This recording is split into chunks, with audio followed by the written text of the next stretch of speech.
ആലപ്പുഴ ചെന്നിത്തലയിൽ വീട് കുത്തി തുറന്ന് മോഷണം. 20 പവൻ സ്വർണവും ലാപ്ടോപ്പ് ഉൾപ്പെടെയുള്ള വസ്തുക്കളും മോഷണം പോയി. ചെന്നിത്തല ഷാരോൺ വിളയിൽ ജോസിന്റെ വീട്ടിലാണ് മോഷണം നടന്നത്. സംഭവത്തിൽ മാന്നാർ പോലീസ് അന്വേഷണം ആരംഭിച്ചു.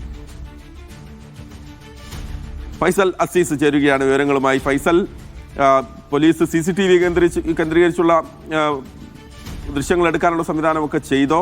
എപ്പോഴാണ് മോഷണം ഉണ്ടായത്? വീട്ടുകാരിത് അറിയുന്നത് എപ്പോഴാണ്?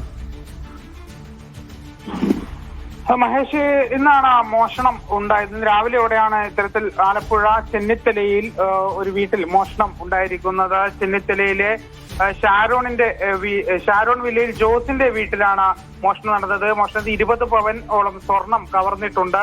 പ്രധാനമായും CCTV കേന്ദ്രീകരിച്ച് തന്നെയാണ് പോലീസ് അന്വേഷണം ആരംഭിച്ചിട്ടുള്ളത്. ലാപ്ടോപ്പ് ഉൾപ്പെടെയുള്ള വസ്തുക്കൾ, അതുപോലെ പാസ്പോർട്ട് അടക്കം വിലപ്പെട്ട രേഖകൾ സൂക്ഷിച്ചിരുന്ന ബാഗ്, ഇന്ത്യൻ വിപണിയിൽ 30,000 രൂപ വരുന്ന 25 UK പൗണ്ട് എന്നിവ സൂക്ഷിച്ച ബാഗ് ഉൾപ്പെടെയാണ് കാണാതായിരിക്കുന്നത്. വീട്ടുകാർ ബന്ധു വീട്ടിൽ പോയപ്പോഴാണ് സംഭവം നടന്നത്. അതായത് ഇവർ പുറത്ത് വിദേശ രാജ്യത്ത് ജോലി ചെയ്യുന്നവരാണ് ഈ കുടുംബം എന്ന് പറയുന്നത്. പ്രവാസിയായ ജോസും കുടുംബവും 2 മാസം മുൻപാണ് ഇവർ നാട്ടിലേക്ക് എത്തിയത്.